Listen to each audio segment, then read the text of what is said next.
একটা মন্তব্য করেছেন। আমার কাছে এই মন্তব্যটাকে একটা চালাকি বলে মনে হয়। চালাকি, আমি কেন এটাকে চালাকি বলে মনে করছি এবং এই বক্তব্যের উদ্দেশ্যটা কি বা এই চালাকির উদ্দেশ্য কি সেটা নিয়ে একটু কথা বলতে চাই। জনাব আসিফ মাহমুদ বলেছেন, আমি ইত্তেফাক থেকে পড়ছি, অন্তর্বর্তীকালীন সরকারে দায়িত্ব পর রাজনৈতিক দলে যোগ দেওয়ার প্রশ্নে আসিফ মাহমুদ বলেন, এখনও এই বিষয়ে সিদ্ধান্ত নেইনি, যখন সময় আসবে তখন দেশের মানুষের জন্য যেটা বেস্ট অপশন বা ভালো মনে হবে সেখানে যোগ দিতে পারি। তারপরের বাক্যটা ইজ ভেরি ইন্টারেস্টিং। উনি স্পেসিফিকলি বলছেন ছাত্রদের নতুন রাজনৈতিক দলেই যোগ দিতে হবে এমন কোনো বাধ্যবাধকতা নেই। মানে আমাদের দীর্ঘদিন থেকে এই ধরনের একটা পারসেপশন আছে জনাব আসিফ মাহমুদ এনসিপিতে যোগ দেবেন, তার দায়িত্বের কোনো একটা পর্যায়ে দায়িত্ব ছেড়ে নির্বাচনের আগেই হওয়ার সম্ভাবনা আছে।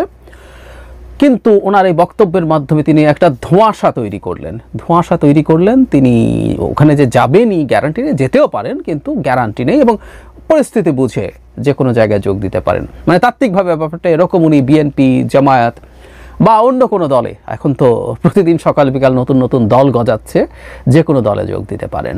আর টেকনিক্যালি ব্যাপারটা এই রকম। পারেন কি আসলে তিনি, দেবেন কি আসলে তিনি, এসব প্রশ্ন আমরা করতেই পারি। প্রথম কথাটা হচ্ছে আসিফ মাহমুদকে কোনো, ধরলাম যে ছাত্রদের দলের বাইরে আর কেউ আসিফ মাহমুদকে নেওয়ার ক্ষেত্রে কি যুক্তি থাকতে পারে? আসিফ মাহমুদ কোনো দলে যদি যোগ দেন তিনি কি অ্যাসেট হবেন নাকি লায়াবিলিটি হবেন? আমার কাছে তার পলিটিক্যাল ক্যাপিটাল আমার কাছে এই মুহূর্তে খুবই নিচু পর্যায়ে আছে বলে মনে করি। একথা মাথায় রেখেই বলছি যে তিনি এই গণঅভ্যুত্থানের একদম সামনের সারিতে যারা নেতৃত্ব দিয়েছেন তাদের মধ্যেও খুবই প্রমিনেন্টদের একজন। সেই সময়কার তার ভূমিকা অসাধারণ, কিন্তু তিনি উপদেষ্টা হবার পর যেভাবে বিতর্কিত হতে শুরু করেছেন এবং সাম্প্রতিক সময়ে তীব্র বিতর্ক হয়েছে দুটো ঘটনা ঘিরে, তার বাবার ঠিকাদারি লাইসেন্স এবং তার চাইতেও জরুরি কথা তার এপিএসকে অপসারণ আসলে এক অর্থে করা হয়েছে দুর্নীতির অভিযোগে বা দুর্নীতির দায়ে। দীর্ঘদিন থেকে, মানে তার এপিএসকে যদি অপসারণ নাও করা হতো, এই আলাপ পলিটিক্যাল স্ফিয়ারে খুব জোরে সোরে ছিল যে তার এপিএস মারাত্মক দুর্নীতিতে জড়িয়ে পড়ছেন। এখন প্রশ্ন হলো, তার এপিএস এর দুর্নীতির অংশ একেবারেই কি নন জনাব আসিফ মাহমুদ? তিনি কি কিছুই জানতেন না, নাকি তিনি তার অংশ হয়েছেন? অনেকগুলো গুরুত্বপূর্ণ প্রশ্ন আছে। তার বাবার কনফ্লিক্ট অফ ইন্টারেস্ট বোঝেন নাই, যিনি একজন শিক্ষিত মানুষ, যিনি একটা স্কুলের হেডমাস্টার, উনি অশিক্ষিত মানুষ নন। ফলে নানান রকম বিতর্ক তাকে তাড়িয়ে বেড়াচ্ছে।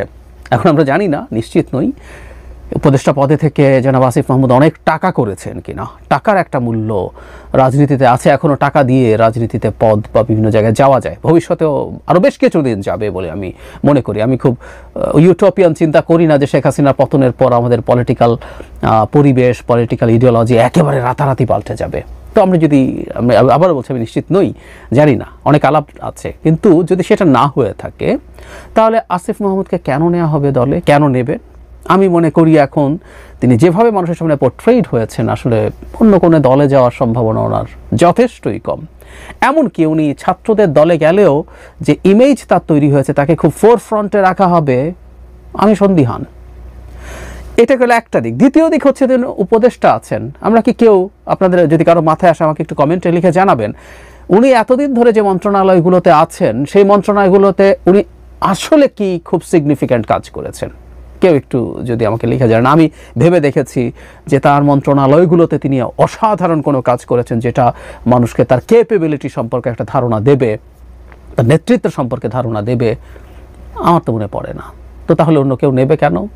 বরং ওই যে বললাম, তার যে গ্লোরিয়াস একটা অতীত আছে আপরাইজিংয়ের সময়, সেটা অনেকাংশেই ঢাকা পড়ে এটা এখন নেগেটিভ দিকে চলে গেছে বলে আমি মনে করি।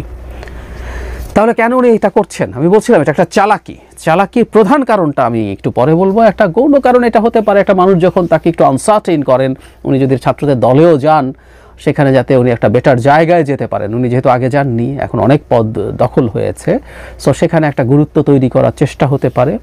আর অন্যান্য দলগুলোর সাথে নেগোশিয়েট করার হয়তো উনি চেষ্টা করবেন।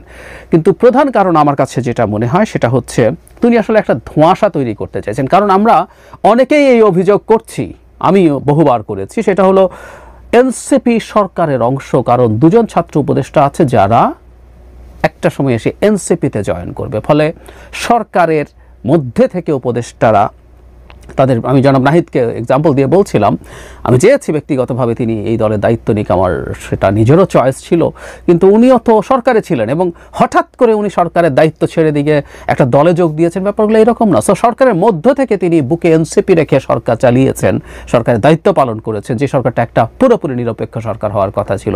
এগুলো নিয়ে আমরা প্রশ্ন করছি। ঠিক একইভাবে আসিফ মাহমুদ এবং জনাব মাহফুজ আলম সম্পর্কে একই অভিযোগ আমরা করছি।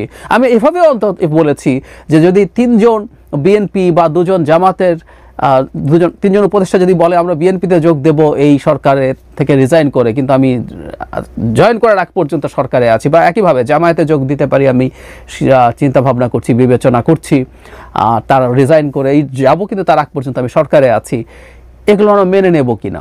ফলে জনাব আসিফ মাহমুদদেরকে যখন আমরা এনসিপিতে জয়েন করবে বলে তাদেরকে এটা নিয়ে প্রতিবাদ করছি, এটা নিয়ে তাদের অনৈতিকতার কথা বলছি, সেটাকে ভেঙে দেওয়ার জন্য আসলে এই চালাকিটা করা হয়েছে বলে আমি মনে করি। আমি খুব সিরিয়াসলি এটা মনে করি, এটাই কারণ। ফলে এখন এনারা এনসিপির এক্সটেনশন এটা বলাতে ঝামেলা হবে। এনসিপি এই সামনেই যখন এদেরকে নিয়ে প্রশ্ন আসবে, এনসিপি বলবে দেখেন আসিফ মাহমুদ কিন্তু বলেছে উনি যে কোনো দলে যেতে পারেন। This is the trick. এই কারণেই এই কাজটা করা হয়েছে, চালাকি। রাজনীতিতে চালাকি লাগে, তবে অতি চালাকি মনে হয় ভালো না। আর এনসিপি দলটা যারা যেভাবে তৈরি করেছে, পলিটিক্সের মাঠ কঠিন, টাফ, কোনো সন্দেহ নাই, কিন্তু তাদের কাছে মোটা দাগে সততা, মোটা দাগে স্বচ্ছতা জনগণ এক্সপেক্ট করে, কারণ তারা নতুন এক ধরনের রাজনীতি আমাদের সামনে আনবেন, এটা তারাই বলেছেন। এই এক্সপেকটেশন মানুষের মধ্যে তারাই তৈরি করেছেন। সুতরাং রাজনীতিতে কিছু কৌশল থাকবে, এটা থাকতে হয়, এটাও সত্য। বাংলাদেশের মতো দেশের রাজনীতি খুব প্লেইনলি সৎভাবে করা যায় না, সৎভাবে করা যায় না। যেমন আপনার আসলে নির্বাচনে বেটার পারফর্ম করার জন্য নির্বাচনকে যত পিছিয়ে দেওয়া যায়, এমনকি সরকারের বলা সীমাটা শেষ সীমায় নিয়ে যেতে পারলে এনসিপির সুবিধা, কোনো সন্দেহ নাই। মানে যে দলের বয়স ডিসেম্বরে 1 বছর হবে, সে 3 মাস বাড়াতে পারলে তার 25% বেশি সময় সে পাচ্ছে, সে 6 মাস বাড়াতে পারলে সে 50% সময় বেশি চাচ্ছে, সে সময় বেশি চাবে, এটা তার স্বাভাবিক। কিন্তু এটা তার বলা যায় না, সোশ্যাল কৌশল করবে, বিচার সংস্কার এগুলোকে কন্ডিশন বানিয়ে সামনে এনে চেষ্টা করবে। এই কৌশলগুলো হয়তো আমরা টু সাম এক্সটেন্ট এক্সপেক্টও করি, এটা হতেই পারে। কিন্তু চালাকি, বিশেষ করে অতি চালাকি, বাজে ধরনের চালাকি তাদের দিক থেকে হওয়াটা একেবারেই অনুচিত।